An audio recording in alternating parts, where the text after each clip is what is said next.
ഓം ശാന്താകാരം ഭുജഗശയനം പത്മനാഭം സുരേശം വിശ്വാധാരം ഗഗനസദൃശം മേഘവർണം ശുഭാംഗം ലക്ഷ്മീകാന്തം കമലനയനം യോഗിഭിർധ്യാനഗമ്യം വന്ദേ വിഷ്ണും ഭവേകരം സർവലോകൈകനാഥം.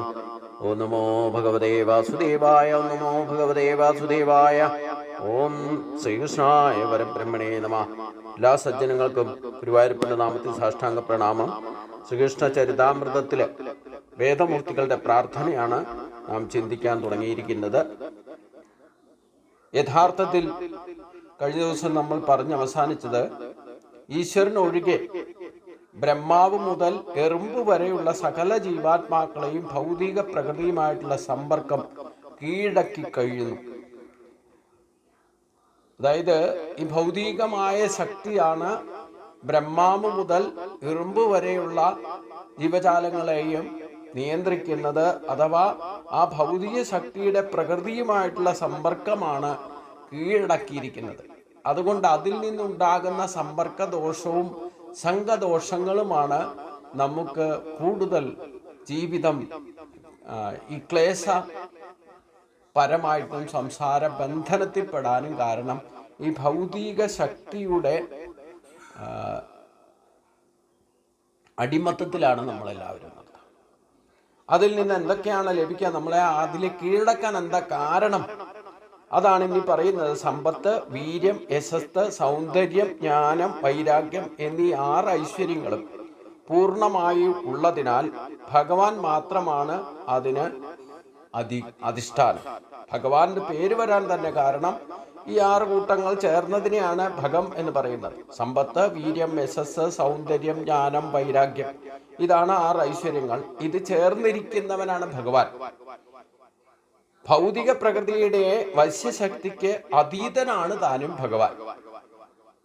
നമ്മളെയൊക്കെ ഈ ഭൗതിക ശക്തി കീഴടക്കിയിരിക്കുന്നുവെങ്കിൽ ഭഗവാൻ ഈ ശക്തികൾക്ക് അതീതനാണ് താനും. 6 വിധ ഐശ്വര്യങ്ങൾക്ക് ഉടമയാണ് താൻ. കൃഷ്ണ അവബോധം ഇല്ലാത്തിടത്തോളം കാലം ജീവാത്മാവിന് പരമപുരുഷനെ സമീപിക്കാനേ ആവില്ല. 7 അയലോക്കത്തേക്ക് ചെല്ലാൻ പറ്റില്ല എന്നാണ് പറയുന്നത്. കൃഷ്ണ അവബോധം ഇല്ലാത്തിടത്ത്, അതായത് ഈശ്വരീയ അവബോധം ഇല്ലാത്തിടത്ത് ജീവാത്മാവിന് പരമപുരുഷനെ ഒരു കാരണവശാലും സമീപിക്കാൻ സാധ്യമല്ല. എന്നിരുന്നാലും ഭഗവാൻ തന്റെ സർവ്വവ്യാപിത്വം മൂലം പരമാത്മാ രൂപത്തിൽ ഉള്ളിൽ സ്ഥിതി ചെയ്തുകൊണ്ട് അവനോട് ആജ്ഞാപിക്കാൻ കഴിയും. ഭഗവത്ഗീതയിൽ ഭഗവാൻ ഉപദേശിക്കുന്നു, നിങ്ങൾ ചെയ്യുന്നതൊക്കെ എനിക്ക് വേണ്ടി ആകട്ടെ, നിങ്ങൾ ഭുജിക്കുന്നതൊക്കെ ആദ്യം എനിക്ക് സമർപ്പിക്കുവിൻ, ദാനധർമ്മങ്ങൾ ആദ്യം എനിക്ക് വേണ്ടി ചെയ്യുവിൻ, നിങ്ങൾ ചെയ്യുന്ന തപോ അനുഷ്ഠാനങ്ങളും എനിക്ക് വേണ്ടി ആകട്ടെ. ഇപ്രകാരം കർമ്മികളോട് ക്രമേണ കൃഷ്ണ അവബോധം വളർത്താനുള്ള നിർദ്ദേശിക്കുന്നത്. അതുപോലെ തന്നെ ബ്രഹ്മത്തെയും മായയെയും വിച്ഛേദിച്ച് തന്നെ സമീപിക്കാൻ കൃഷ്ണൻ ദാർശനികരെയും ഉപദേശിക്കുന്നുണ്ട്. അവസാനം ജ്ഞാനം പരിപൂർണമാകുന്നവൻ കൃഷ്ണനിൽ അർപ്പിതാത്മാവായിട്ട് ഭവിക്കുന്നു. കൃഷ്ണൻ ഭഗവത്ഗീതയിൽ പറയുന്ന പോലെ അനേക ജന്മങ്ങൾക്ക് ശേഷം ജ്ഞാനാവാനായ വ്യക്തി എന്നെ ശരണം പ്രാപിക്കുന്നു. കൃഷ്ണനെ ഹൃദയത്തിൽ ഏകാഗ്രമായിട്ട് ധ്യാനിക്കാനാണ് യോഗികൾക്കുള്ള നിർദ്ദേശം. അങ്ങനെ നിരന്തരമായ കൃഷ്ണ അവബോധ പ്രക്രിയ വഴി യോഗിക്ക് ഭൗതിക ശക്തിയുടെ പിടിയിൽ നിന്ന് മുക്തനാകാൻ കഴിയും. എന്നാൽ ഭഗവത്ഗീത പറയുന്നത് പോലെ ഭക്തിയോടും പ്രേമത്തോടും കൂടി തുടക്കം മുതലേ ഭക്തർ ഭക്തിയുത സേവനത്തിൽ ഏർപ്പെടുന്നതിനാൽ പ്രയാസമോ ഭ്രംശമോ കൂടാതെ തന്നെ പ്രാപിക്കാനും ആവും വിധത്തിൽ ഭഗവാൻ അവർക്ക് നിർദ്ദേശം നൽകുന്നു.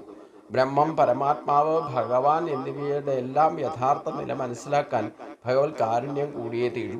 അപ്പൊ നമ്മൾ ഈ പ്രകൃതി ശക്തിക്ക് അഥവാ ഭൗതിക ശക്തിക്ക് കീഴടങ്ങിയിട്ടാണ് ജനിക്കുന്നതും വളരുന്നതും. എത്രയെത്ര ജന്മങ്ങൾ എടുത്താലും ഇതിന്റെ കെട്ടുപാടിൽ നിന്ന് പുറത്തു വരണം. പുറത്തു വരുമ്പോഴേ എന്നാൽ പിന്നെ ഈശ്വര ശക്തിയുടെ പ്രഭാവം നമ്മുടെ ഉള്ളിൽ തന്നെയുണ്ട്. ഈ പറയുന്ന 6 ഐശ്വര്യങ്ങളാകുന്ന ദൈവിക സമ്പത്ത് നമ്മളെ പ്രത്യക്ഷമായിട്ടോ പരോക്ഷമായിട്ടോ അതിൻ്റെ ബലത്തിലാണ് നിലനിൽക്കുന്നത് തന്നെ. അപ്പൊ നമ്മൾ ഭൗതിക ശക്തിക്ക് അടിമയാണെങ്കിൽ തന്നെ ആ ഭൗതിക ശക്തികൾ പോലും ഭഗവാനിൽ നിന്നുണ്ടായിട്ടുള്ളതാണ്. പക്ഷേ യഥാർത്ഥ ശക്തിയെ മറച്ചിരിക്കുന്നതും മാത്രം. അതായത് 50%. അതാണ് ഞാൻ ആവർത്തിച്ച് പറയുന്ന ദൈവിക സമ്പത്തും ആസുരി സമ്പത്തും എന്ന് പറയും. ഭൗതിക ശക്തി ആസുരി സമ്പത്താണ്, ദൈവിക ശക്തി ദൈവിക സമ്പത്താണ്. ഇത് 50% നമുക്ക് ഈക്വലൈസ് ചെയ്ത് എല്ലാവർക്കും ഒരേപോലെ കോൺട്രിബ്യൂട്ട് ചെയ്തിട്ടുണ്ട്. പ്രപഞ്ച സൃഷ്ടി തന്നെ ഈ സിസ്റ്റം അനുസരിച്ച് കൊണ്ട് തന്നെ. അപ്പോൾ 50% സൂര്യചന്ദ്രാദി നക്ഷത്രഗോളങ്ങൾക്കും ഈ പ്രകൃതിയുടെ പരികൽപ്പനയിലും അതിൻ്റെ ചലനങ്ങൾക്കും ബ്രഹ്മാവ് മുതൽ ഉറുമ്പ് വരെയുള്ള ജീവികൾക്കും 50% ഈശ്വരശക്തിയും 50% ഭൗതിക ശക്തിയും നൽകിയിട്ടുണ്ട്. പക്ഷേ ഈ ഭൗതിക ശക്തിയാണ് പ്രകടം. നമ്മുടെ ശരീരം തന്നെ ഭൗതിക ശക്തിയാൽ നിർമ്മിക്കപ്പെട്ടിരിക്കുന്നതുകൊണ്ട് അതിൻ്റെ പ്രഭാവമായിരിക്കും ആദ്യം പ്രകടമാകുക. അതുകൊണ്ട് അവിദ്യാദി ദോഷങ്ങളായിരിക്കും ആദ്യം പ്രകടമാക്കുക. സൃഷ്ടിയിൽ തന്നെ അവിദ്യാദി ദോഷങ്ങളാണ് ആദ്യം സൃഷ്ടിച്ചതെന്ന് പറഞ്ഞാൽ ഈ ഭൗതിക ശക്തി സൃഷ്ടിക്കാൻ പോകുന്നതിന് മുമ്പ് തന്നെ ഈ സംഘദോഷവും സമ്പർക്കദോഷം ഉണ്ടാകുന്നതിൻ്റെ ആ ശക്തിയാണ് ഭൗതിക ശക്തിയിൽ ലയിപ്പിച്ചതെന്നർത്ഥം. അതാണ് ആദ്യം സൃഷ്ടിച്ചത്.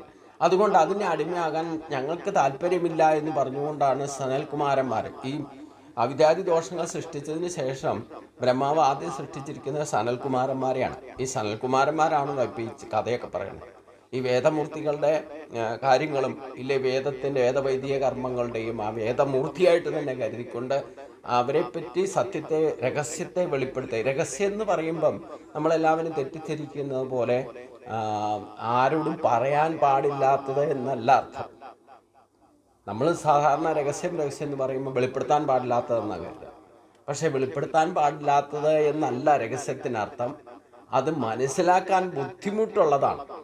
ഈ ഭൗതിക ശക്തിക്ക് അടിമകളായിരിക്കുന്ന നമുക്കൊന്നും ഈ ഈശ്വര സത്യത്തെ രഹസ്യത്തെ മനസ്സിലാക്കാൻ ബുദ്ധിമുട്ടായതുകൊണ്ടാണ് അതിനെ രഹസ്യം എന്ന് പേര് വന്നിരിക്കുന്നത്. നമ്മൾ സാധാരണ ഭൗതിക രീതിയിൽ ചിന്തിക്കുമ്പോൾ രഹസ്യം എന്ന് പറയുമ്പോൾ കോൺഫിഡൻഷ്യൽ, മറ്റാരോടും പറയാൻ പാടില്ല, ആരെ അറിയിക്കാൻ പാടില്ലാത്തതെന്നാണ് കരുതിയിരിക്കണേ. നമ്മൾ ഒരു കാര്യം ശ്രദ്ധിച്ചോളൂ, എന്താണ് ആരോടും പറയരുതെന്ന് പറഞ്ഞു കൊടുക്കുന്നത് അതായിരിക്കും എല്ലാവരും അറിയുന്നത്. അതുകൊണ്ട് ഒന്നും പറയാതെ നിങ്ങൾ ഒരു കാര്യം ഒരാളോട് പറഞ്ഞോളൂ, ഏതെങ്കിലും വിഷയം പറഞ്ഞോളൂ, അത് ആരും അറിയില്ല. പക്ഷേ ഇത് അതിനോടുള്ള താല്പര്യം കൊണ്ടാണ് ഞാനിത് പറയുന്നത്. അതുകൊണ്ട് ആരോടും പറയരുതെന്ന് പറഞ്ഞ് എന്തെങ്കിലും പറഞ്ഞാലോ ആ രഹസ്യം ഒരിക്കലും രഹസ്യമായിട്ടിരിക്കില്ല, അത് പ്രചരിക്കും. അതെല്ലാവർക്കും മനസ്സിലാക്കാൻ എളുപ്പമുള്ളതാണ്. അതിന് രഹസ്യം എന്ന് പറയാൻ പറ്റില്ല, മനസ്സിലാക്കാൻ ബുദ്ധിമുട്ടുള്ളത് ആ രഹസ്യം. അത് ഈശ്വര തത്വമാണ് ഏറ്റവും വലിയ രഹസ്യം. അത് അവരവർക്ക് മാത്രം അറിയാനേ സാധിക്കൂ. ഞാൻ എത്രയൊക്കെ പറഞ്ഞാലും ഇത്രയൊക്കെ വിശദീകരിച്ചാലും വേദമൂർത്തികൾ പറഞ്ഞതുപോലെ ആയാലും സനൽകുമാരന്മാർ പറഞ്ഞതായാലും ഈ സത്യമൊക്കെ പല ഗ്രന്ഥങ്ങളിലൂടെ വെളിപ്പെടുത്താൻ ശ്രമിച്ചിട്ടുണ്ട്. പക്ഷേ ഇത് സാധാരണക്കാർക്ക് ഈ ഭൗതിക ശക്തിക്ക് അടിമകളായിരിക്കുന്നവർക്ക് ഒട്ടും മനസ്സിലാകില്ല, സമീപത്ത് പോലും എത്താൻ സാധിക്കില്ല എന്ന് ഭഗവാൻ പറഞ്ഞല്ലോ. അപ്പം അതുകൊണ്ട് ഇവിടെ ഈ 6 ഐശ്വര്യങ്ങളും നമ്മുടെ കയ്യിലുണ്ട്. പക്ഷെ 50% ഉള്ളൂ. അത് തന്നെ ഭൗതിക ശക്തിക്കാൽ യോഗമായ ശക്തി കൊണ്ട് അത് മറയ്ക്കപ്പെട്ടിരിക്കുന്നു. അതിനെ ഉണർത്താനാണ് ഇതൊക്കെ പഠിക്കുന്നത് തന്നെ. ഒരു ചെവിക്കട കേട്ട് മറ്റൊരു ചെവിക്കട വിട്ടുപോയിട്ടൊന്നും ഒരു കാര്യമില്ല. നമ്മുടെ ആചരണത്തിൽ ഇത് കൊണ്ടുവരണം. എത്കരോഷി യസ്നാശി യജ്ജുഘോഷി, അതാണ് ഇവിടെ ഗീതയുടെ കോട്ട് ചെയ്തുകൊണ്ട് പറയുന്നത്.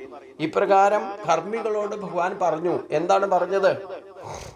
അതൊക്കെയാണ് നമ്മൾ ഈ ഇതിൻ്റെ സ്തുതിയിൽ പറയുമ്പം സനൽകുമാരന്മാർ പറഞ്ഞതിൽ പ്രത്യേകം അവിടെ ഗീത പോലും റെഫറൻസിൻ്റെ വ്യാഖ്യാതാവ് ഉപയോഗിച്ചിട്ടുണ്ട്. കാരണം എന്തിനാ? ഈ സത്യത്തെ വെളിപ്പെടുത്താൻ ഗീതയിലുള്ള പോലെ രഹസ്യം മറ്റൊന്നിനുമില്ല എന്നർത്ഥം.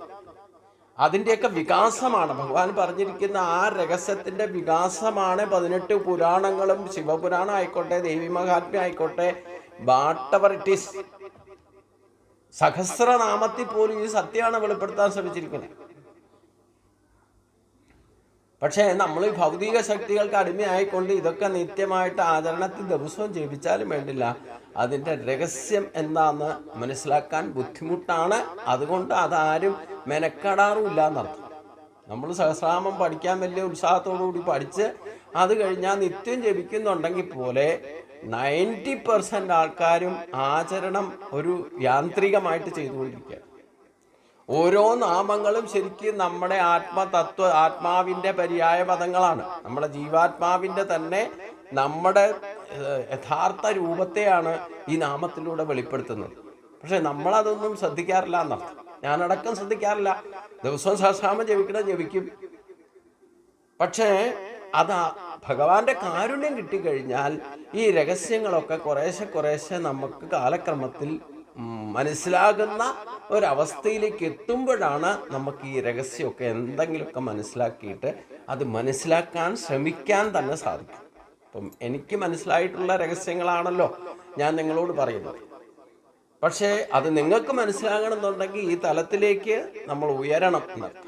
ഭക്തിയുടെ ഏറ്റവും ശ്രേഷ്ഠമായ തലത്തിലേക്ക് ഭൗതിക ശക്തിയിൽ നിന്ന് മുക്തമാകണം, മായയെ ജയിക്കണം എന്നുള്ളതാണ്. നമ്മുടെ ഉള്ളിലുണ്ട് ഈ ശക്തി. അത് തന്നെയാണ് പറയുന്നത്. നമ്മുടെ ഉള്ളിൽ തന്നെ ജീവാത്മാവിന് പരമപുരുഷനെ സമീപിക്കാൻ പോലും സാധിക്കാതിരിക്കുന്നത് നമ്മൾ ഭൗതിക ശക്തിക്ക് അടിമയായിരിക്കുന്നതുകൊണ്ടാണ്. ജനിക്കുമ്പോൾ തൊട്ട് അങ്ങനെയാണല്ലോ. ഈ ശരീരം കിട്ടുമ്പോൾ പോലും ഭൗതിക ശക്തിക്ക് അടിമയാണ് നമ്മൾ. അപ്പൊ അതിൽ നിന്ന് മുക്തനാകുക എന്നുള്ളതാണ് ആദ്യത്തെ തത്വം. ഭൗതിക പ്രകൃതിയുടെ വശ്യശക്തിക്ക് അതീതനാണ് ഭഗവാൻ. നമ്മൾ ആ വശ്യശക്തിക്ക് അടിമകളാണ്. അത് നമ്മളെ കീഴടക്കി വെച്ചിരിക്കുക. ഈ ഭക്തിയുടെ ഉദ്ദേശം തന്നെ ഈ ഭൗതിക ശക്തിയെ ജയിക്കുക എന്നുള്ളതാണ്, അതിനെ അതിക്രമിക്കുക എന്നുള്ളതാണ്. അതിനാണ് എല്ലാവിധ ആധ്യാത്മിക പാതകളും. ജപമായിക്കോട്ടെ, വേദവൈദിക കർമ്മങ്ങളായിക്കോട്ടെ, പൂജയായിക്കോട്ടെ, സത്സംഗങ്ങളായിക്കോട്ടെ, വാട്ടവറിറ്റീസ്, പുരാണങ്ങൾ വായിക്കുന്നതായിക്കോട്ടെ, എല്ലാം തന്നെ ഈ ഭൗതിക ശക്തിയെ ജയിക്കാനുള്ള ഒരു മാർഗം മാത്രമാണ്. ജയിക്കണമെങ്കിലോ അതിൻ്റെ സമീപത്തേക്ക് എത്താൻ നമ്മൾ ഇതൊക്കെ ചെയ്തിട്ടും പിന്നെ ഭൗതിക ശക്തിയുടെ അടിമയായിട്ട് പുറത്തേക്ക് ഇറങ്ങിയിട്ട് മാറിക്കഴിഞ്ഞാൽ ഈ പഠിച്ചതൊക്കെ പിന്നെ മറഞ്ഞു പോവും. നിമിഷ നേരം കൊണ്ട് മറന്നു പോകുന്നതുകൊണ്ടാണല്ലോ നമ്മൾ ഭൗതികതയിലേക്ക് ലയിച്ചു കഴിഞ്ഞാൽ ഈശ്വരനെ മറക്കും, പിന്നെ മായയിൽപ്പെടും. പുറത്തേക്ക് ഇറങ്ങിയാൽ ദൃശ്യപ്രപഞ്ചത്തിലേക്ക് പെട്ടു കഴിഞ്ഞാൽ പിന്നെ മായയിൽപ്പെടും. അത്രമാത്രം ശക്തമാണ് ഈ ഭൗതിക ശക്തികൾ. ഈ മായ, യോഗമായ എന്ന് പറയുന്ന ശക്തി അത്രമാത്രം ശക്തമാണ്. ഭൗതിക ശക്തിക്ക് അടിമയായത് കൊണ്ടാണ് തൻ്റെ തന്നെ മരുമക്കളായിരുന്ന 6 പുത്രന്മാരെ കൊന്ന് 7ാമത്തെ പുത്രന്റെ സ്ഥാനത്ത് വന്ന് ജനിച്ച യോഗമായയെ പോലും കൊല്ലാൻ ശ്രമിച്ച കംസന് ആ ഈശ്വരന്റെ കാരുണ്യം കൊണ്ടാണ് മായാശക്തിയെ യഥാർത്ഥത്തിൽ കാണാൻ സാധിച്ചത്. ആ കണ്ട ഉടനെ തന്നെ ശരിക്കും ബോധമുണ്ടായി. ഒരു നിമിഷത്തേക്കാണെങ്കിലും കംസന് ബോധമുണ്ടായി. അവിടെ തത്വോപദേശം പറയുന്നതും ആ കാരാഗ്രഹത്തിൽ നിന്നുകൊണ്ട് ദേവകിയോടും വസുദേവരോടും ഒക്കെ മാപ്പ് ചോദിക്കുന്നതും നമസ്കരിക്കുന്നതും ഒക്കെ നമുക്ക് കാണാം. അപ്പോൾ ഒരു നിമിഷത്തേക്ക് ഭൗതിക ശക്തിയെ യോഗമായയുടെ പ്രഭാവത്തിൽ നിന്ന് മുക്തമായപ്പോൾ അവിടെ ഭഗവാന്റെ ശക്തി, ദൈവിക ശക്തി പ്രകടമായപ്പോഴാണ് ആ വിനയാന്വിതനായിക്കൊണ്ട് ഞാൻ ഇതുവരെ ചെയ്ത തെറ്റിനെ പറ്റിയൊക്കെ പറയുന്നത്. പക്ഷെ പുറത്ത് കടന്നപ്പോൾ സംഘദോഷം കൊണ്ടും സമ്പർക്കദോഷം കൊണ്ടും പെട്ടെന്ന് തന്നെ കൂടെ ഉണ്ടായിരുന്നവര് അവരുടെ കൂടത്തിൽ കൂടിക്കഴിഞ്ഞപ്പം ഓട്ടോമാറ്റിക്കായിട്ട് ഭൗതിക ശക്തി കംസനെ കീഴടക്കി. വീണ്ടും ആസുരി ഭാവം പ്രകടമായി. ഇതേ രീതിയിൽ തന്നെയാണ് നമ്മളും പ്രവർത്തിക്കുന്നത്. പുറത്തേക്ക് ഇറങ്ങിയാൽ നമ്മൾ ഈ ഭൗതിക ശക്തിക്ക് അടിമയായി പോകും. അകത്തിരുന്നാൽ ഇപ്പം എൻ്റെ വീട്ടിൽ വന്നു കഴിഞ്ഞാൽ കുറച്ച് ഭക്തിയുള്ളവര് പൂജാമുറി ഞാൻ കാണിച്ചു കൊടുക്കുന്നത് പോലും ഭക്തിയുള്ളവർക്ക് കാണിച്ചു കൊടുക്കും. അപ്പം അവർ അകത്തേക്ക് കയറിയാൽ അകത്ത് ഡോറിൻ്റെ അവിടെ വരുമ്പോൾ തന്നെ പറയും, ഇതിനകത്ത് ഒരു പ്രത്യേക പോസിറ്റീവ് എനർജി ഉണ്ടല്ലോ തിരുവേനി. ആ ബന്ധുക്കളായിക്കോട്ടെ മറ്റുള്ളവരായിക്കോട്ടെ ആ ഡോറിൻ്റെ അടുത്ത് വരുമ്പോൾ തന്നെ അവർക്ക് ഫീല് ചെയ്യും ഇവിടെ ഒരു പോസിറ്റീവ് എനർജി ഉണ്ട്. ആ ഭക്തിയുടെ പ്രഭാവമാണ് ഭൗതിക ശക്തിയും ഈ ഈശ്വരൻ്റെ ഗുരുവായൂരപ്പൻ്റെ ആ പോസിറ്റീവ് എനർജിയും നമ്മൾ ഇരിക്കുന്നിടത്ത്. അതാണ് സ്ഥിരമായിട്ട് ഒരിടത്തിരുന്ന് നാമം ജപിക്കണം, ഒരിടത്ത് തന്നെ വിളക്ക് വയ്ക്കണം, ഒരു സ്ഥലത്ത് തന്നെ നമ്മൾ ധ്യാനത്തിലിരിക്കണം എന്നൊക്കെ പറയാൻ കാരണം എന്താ? ആ അത്രയും പ്രദേശം ഭഗവാന്റെ സാന്നിധ്യം ഉണ്ടാകുന്നത്. ഇവിടെ വന്നിട്ട് പ്രത്യക്ഷത്തിൽ നിങ്ങളുടെ തെളിവ് പറയാ. ഇതിനകത്ത് വന്നിരുന്നാണ് ജ്യോത്സ്യന് പ്രശ്നം വെച്ചത്. അപ്പോൾ ഇവിടെ ലക്ഷ്മി നാരായണന്റെ സാന്നിധ്യം ഉണ്ടെന്ന് ആദ്യം തന്നെ പ്രശ്നത്തിൽ തെളിഞ്ഞു. ലക്ഷ്മി നാരായണൻ എന്ന് പറയുന്ന ആരാ? പ്രകൃതിയും ഭൗതിക ശക്തിയും ആത്മീയ ശക്തിയും ദൈവിക ശക്തിയും കൂടെ ചേർന്നിരിക്കുമ്പോഴാണ് ലക്ഷ്മി നാരായണൻ എന്ന സങ്കല്പം വരും. അതുകൊണ്ടാണ് ശിവനാമം ഉച്ചരിക്കുമ്പോൾ നിസ്സാര കാര്യങ്ങളാണ് നമുക്കിതിൻ്റെയൊക്കെ രഹസ്യം മനസ്സിലാകാതെ പോകുന്നു എന്നുള്ളതാണ്. നാമം ജപിക്കുമ്പം പഞ്ചാക്ഷരി മന്ത്രം ജപിക്കുമ്പം അതിൻ്റെ കൂടെ ഹ്രീം എന്നും കൂടെ ചേർത്തുകൊണ്ട് ജപിച്ചു പാർവതിയും കൂടെ ജപിക്കലാവും. ഇപ്പോൾ ഓം ഹ്രീം നമശിവായ എന്ന് ജപിച്ചാൽ ആ പാർവതിയുടെ ശക്തിയാണ് ഹ്രീം എന്ന് പറയുന്നത്. അപ്പൊ ഈ ഭൗതിക ശക്തിയും ദൈവിക ശക്തിയും തത്തുല്യ ഭാവത്തിൽ ബാലൻസ് ചെയ്ത് നിന്നാൽ തന്നെ നമുക്ക് അനായാസേന ജീവിതം നയിക്കാൻ സാധിക്കും. ഒന്നൊന്നിനെ ജയിച്ചാൽ, ഇപ്പൊ ഭൗതിക ശക്തിയെ പൂർണ്ണമായിട്ട് ജയിച്ചാൽ പിന്നെ നേരെ പരമാത്മാവിന്റെ സാമീപ്യത്തിലേക്ക് പരമപദം പ്രാപിക്കാം. ഇനി തത്തുല്യ ഭാവത്തിൽ നിന്നാലോ നമുക്ക് അനായാസന ജീവിതം, അനായാസന മരണം സാധിക്കണമെങ്കിൽ ഈ ദൈവിക ശക്തിയെയും ദൈവിക സമ്പത്തിനെയും ആത്മീയ ശക്തിയെയും, അതായത് ഭൗതിക ശക്തിയെയും തത്തുല്യ ബാലൻസ് ചെയ്ത് നിർത്തണം. ഒന്നിനെയും ഒരിക്കലും അടിമപ്പെടാതിരുന്നാൽ, നമ്മൾ കൂടുതലും അടിമപ്പെടുന്ന ഭൗതിക ശക്തിക്കാണ്. ഭൗതിക ശക്തിയിൽ കീഴ്പ്പെടാതെ ദൈവിക സമ്പത്തിനെയും കൂടെ ഈ പറയുന്ന 6 ഐശ്വര്യങ്ങളും കൂടെ നമ്മൾ ഉണർത്തി അത് വേണ്ട വിധത്തിൽ ബാലൻസ് ചെയ്ത് ഉപയോഗിച്ചാൽ ഈ മനുഷ്യജന്മത്തിൽ തന്നെ സുഖമായിട്ട്, അതായത് ഒന്നും ഉപേക്ഷിക്കാതെ ഭൗതിക ജീവിതം തന്നെ ദുഃഖരഹിതമായിട്ട്, സ്വയം ബുദ്ധിമുട്ടാതെ, മറ്റൊരാളെ ബുദ്ധിമുട്ടിക്കാതെ സുഖമായിട്ട് ജീവിതം എത്ര ജന്മം വേണമെങ്കിലും മനുഷ്യജന്മത്തിൽ നിലനിൽക്കാം. 50% നമുക്ക് ഈശ്വരൻ അനുഗ്രഹിച്ച് നൽകിയിരിക്കുന്ന ദൈവിക സമ്പത്തിനെയും 50% ഭൗതിക ശക്തിയെയും തുല്യ ശക്തിയായിട്ട് കണ്ടുകൊണ്ട് ബാലൻസ് ചെയ്ത് യോഗയിലൂടെ ബാലൻസ് ചെയ്യാൻ സാധിക്കൂ. ആ യോഗാരൂഢനായിക്കൊണ്ട് അത് നിത്യയുക്തമായിട്ട് ഉപയോഗിച്ചാൽ അനായാസന ജീവിതം ഒരിക്കലും നമുക്ക് ശോചിത മാർഗസി എന്ന് പറയുന്ന അവസ്ഥയിലേക്ക് എത്തേണ്ടതായിട്ടില്ല. നിങ്ങൾ ഓരോ ഇതിനൊക്കെ വേണ്ടിയിട്ട് ഒരു ആയുധം എടുക്കേണ്ട ആവശ്യമില്ല. എത്ര കൃത്യമായിട്ടാണ് ഭഗവാൻ ഇതൊക്കെ കാണിച്ചു തന്നിരിക്കുന്നത്. പക്ഷെ നമ്മൾ ഈ ഭൗതിക ശക്തിക്ക് അടിമയായി പോയത് കൊണ്ട് ഇതൊന്നും അറിയുന്നില്ല എന്ന് മാത്രം. ഇതിൻ്റെ അടുത്ത ഭാഗം നമുക്ക് അടുത്ത ദിവസം ചിന്തിക്കാം. എല്ലാവർക്കും നമസ്കാരം.